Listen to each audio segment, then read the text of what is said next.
Under edaphic factors, we have already finished how the soil is formed, what is weathering of rocks and pedogenesis. Now we are going to discuss the physico-chemical properties of the soil. So we'll be describing different properties of the soil starting from its composition. What is soil composition? Soil is a mixture of organic colloids, inorganic minerals, air, water, and we have number of organisms which are as microbes, or they may be the macroorganisms which are using that area of soil as their habitat. Okay, so if you want to plot this is a pie chart, and you can easily plot this in the Excel program. So you can see here that we have the values, these are double written, and the inorganic mineral content that you can see is maximum 45%. Then you have followed by the air and water, which is almost equal 25%, but depending upon the texture of the soil, the water can be reduced. It may be around 15 to 20% as well, and the minimum amount 5% is of the organic colloids. And in organic colloids, I told you there are degenerating plant residues, animal residues, so they constitute the organic component of the soil. Again, this is the one which is the ideal one, but otherwise depending upon the texture of the soil, or on the basis of the geographical location, the composition may vary, but the most abundant will always remains the inorganic part. Now, minerals, they form an integral component of the soils, and depending upon the availability, the amount, they are defined as micronutrients and macronutrients. So micronutrients, you people have studied those which are present in the amount less than 25 micrograms per gram dry weight of the soil, that is called micronutrient, and if it is more than that, this is called macronutrient. You people have studied in detail, like under micronutrients we have zinc, boron. In macronutrients there is nitrogen, sulfur, then you have magnesium. Okay, number of elements are there. This we have already covered in previous semester.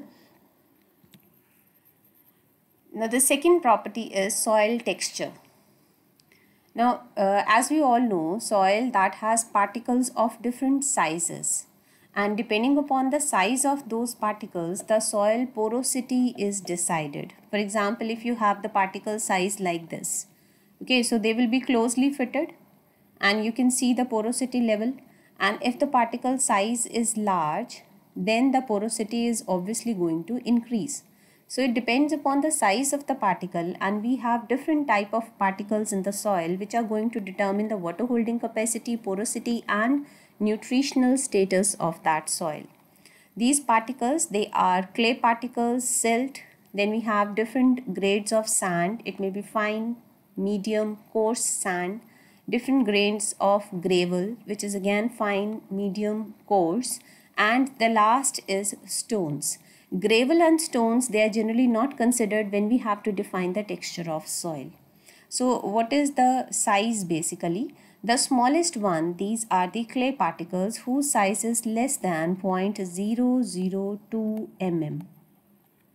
Then the silt particles, they have the size of 0.002 to, it's always a factor of 10, so 0.02 mm. Then we have fine, medium, and coarse sand. So depending on this, we have the fine sand that is having 0.0222. The medium one, sorry, it's still 0.2. The medium is having 0.2, 2.5, and the coarse sand is having 0.5 to 1 mm. Then still larger particles are gravel, and in gravel, the fine gravel is of the size 1 to 2 mm. The medium is of the size 2 to 5 mm. It's same range, just like sand. And the coarse gravel is having the size 5 to 10 mm. Now, if the size increases beyond the range of 10 mm, then we consider them as stones. Means once the particle size is more than 1 centimeter, it is considered as a stone. And again, these two categories, they are not considered while explaining soil texture. So in soil texture, we are going to study the composition or the percentage of clay, silt and sand only.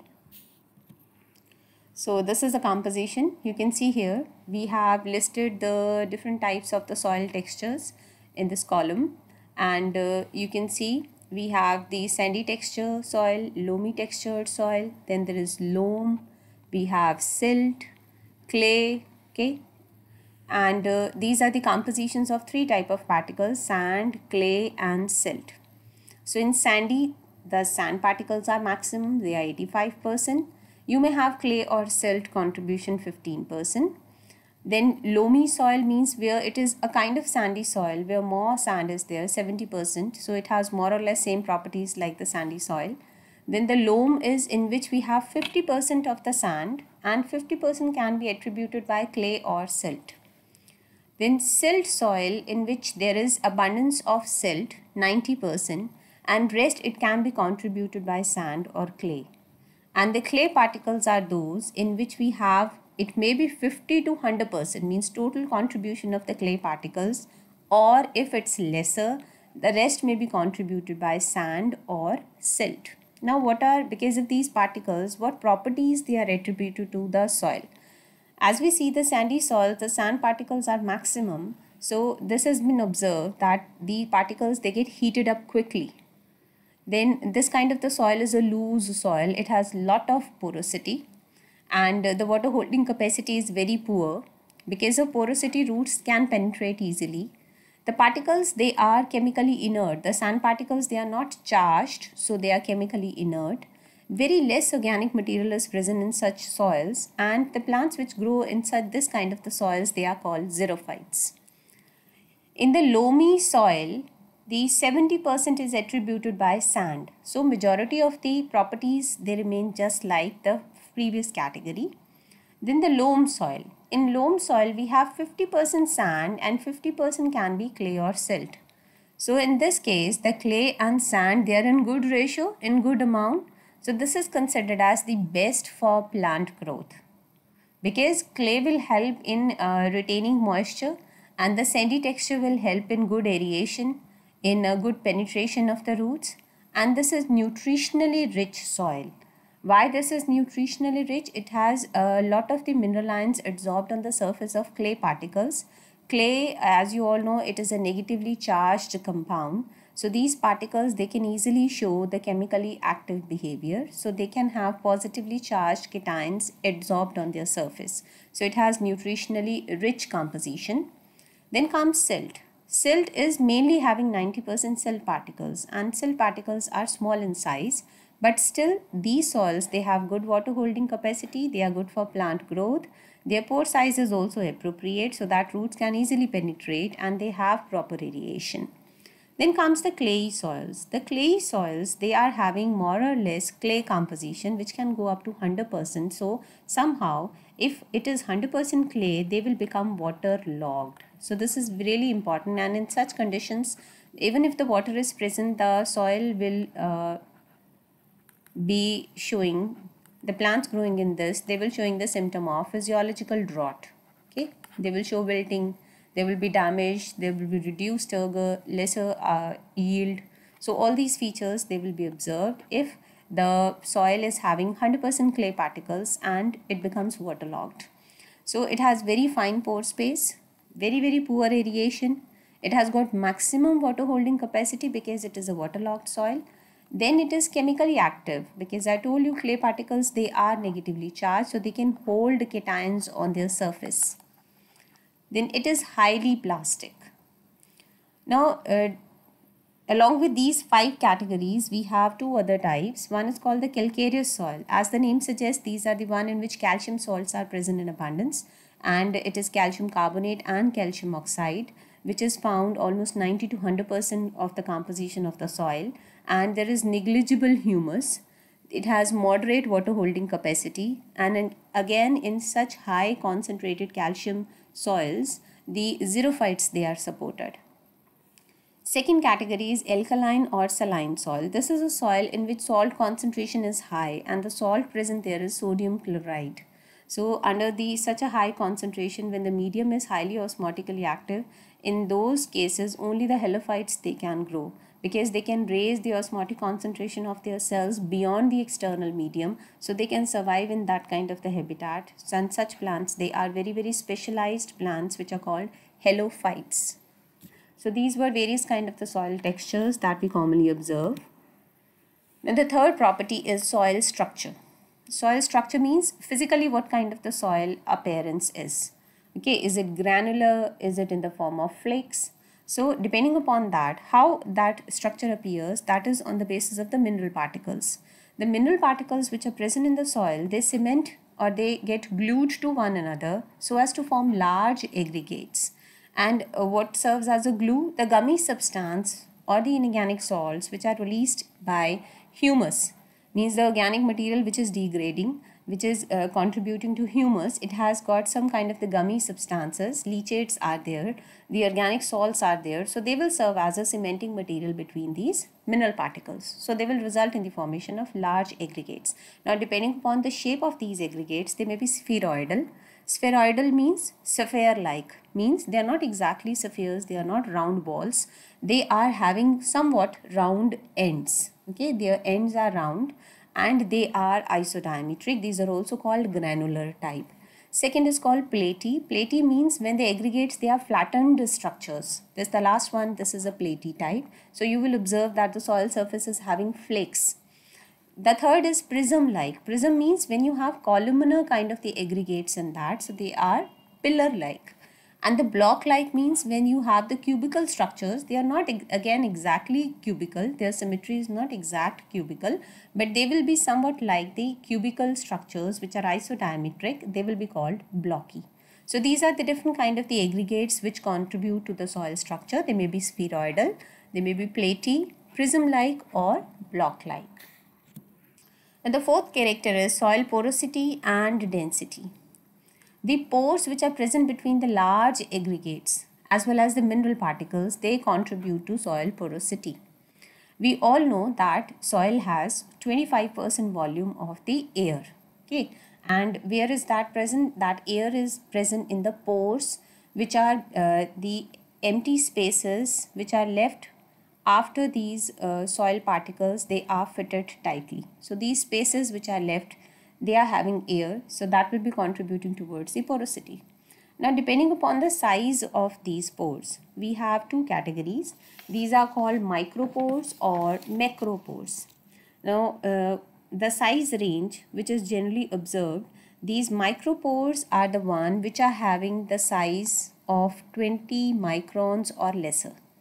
And if the size is more than 20 microns, we call them as macropores or non-capillary pores. Why? Because capillary pores are the one which are going to hold water. They are going to serve as small capillaries in the soil. So they will hold water, which is the form of the water available to plants. Okay. And the non-capillary pores are larger in size, so they cannot have capillary action. So they are not going to hold water in the form of a continuous columns. So if the composition of, for an ideal soil, we say that micropores, they should be 30 to 40% and the macropores, they should be around 20%. But let's suppose the composition is varying. Let's suppose we are observing that the percentage of micro and macro pores is varying. Then what will happen? Let's suppose the macropores, they are more than 20%. Okay, so if they are more than 20%, it means we will observe more porosity, right? So there will be more porosity and more aeration of the soil, but what will be the negative impact? Since these are not holding water, so the water holding capacity of the soil will decrease. And what happens when micropores are more? So if we have micropores more than 30 to 40%, it means in this case now the water holding capacity will increase, but sometimes it may increase to an extent that it results in the waterlogged conditions. Because we are having now micropores and they can be easily filled with water, so there will be no space left for the air and the soil may behave as waterlogged soil. So that is the main problem if the composition or the percentage of micro or macropores increases in soil. Now, if you increase the organic material in the soil, because we generally keep on adding the manures, the fertilizers, which are organic based. So when you add that to soil, the soil porosity increases because they are providing more surface area. So more of the air can be entrapped within the soil. Then we have seen that clayey soil that will have, because clay particles are the smallest one, so it will be having minimum soil porosity because it is a kind of waterlogged condition, and the sandy soil that will have maximum soil porosity. Okay, because there the particle size is largest. Now how to calculate it? Before calculating the soil porosity, you should have an idea about soil density. What is soil density? It is also called specific gravity of the soil. That means the density of soil particles excluding pores. Means, let's suppose these are the soil particles and you need to find out the density of this soil. So you will be excluding these areas, the air space should be excluded, so it should be only the soil particles whose density is being calculated, and you all know density is calculated using the formula mass per unit volume. Now it is of only soil particles, so it's called true density of the soil. And whenever we calculate true density of an ideal soil, this comes out to be 2.65 grams per cc. So this is used as a standard value. Then what is bulk density? This is called apparent density, means now we are considering the particles as well as the pores trapped by them, both. So both they are counted. So obviously when pores are there, so the density of this soil will be lesser. So whenever we find out bulk density, it will be always lesser than the true density, right? So from these two parameters, depending upon this relationship, we are going to find out the soil porosity. So soil porosity is, we will have the true density. Now we are rounding off the factor of 2.65 to 2.6 minus the bulk density. D designates bulk density, and I told you it will be always lesser than the true density because in it the air spaces are also being considered. So obviously the volume occupied, that will be volume occupied by the soil, that will appear more, though it is lesser because it includes pore size also, the vacant areas also. So you will subtract the value of bulk density divided by the true density into 100. So this will give you the value of soil porosity in percentage. So depending upon the texture, whatever value comes out, since there is a factor in denominator, which is will be, in all conditions it will be more than the numerator. So the value will always come out to be less than 100%. Okay, it cannot be 100%. So it will always be less than 100%, and depending upon that, the various ranges they have been assigned, so that you can, from the soil porosity, you can assign texture to that soil. You can find out whether it is a clay soil, whether it is a loam soil, it is a loamy soil, it is a silt soil. Okay, so all these things, they can be deduced from the value of soil porosity. So that's all for today.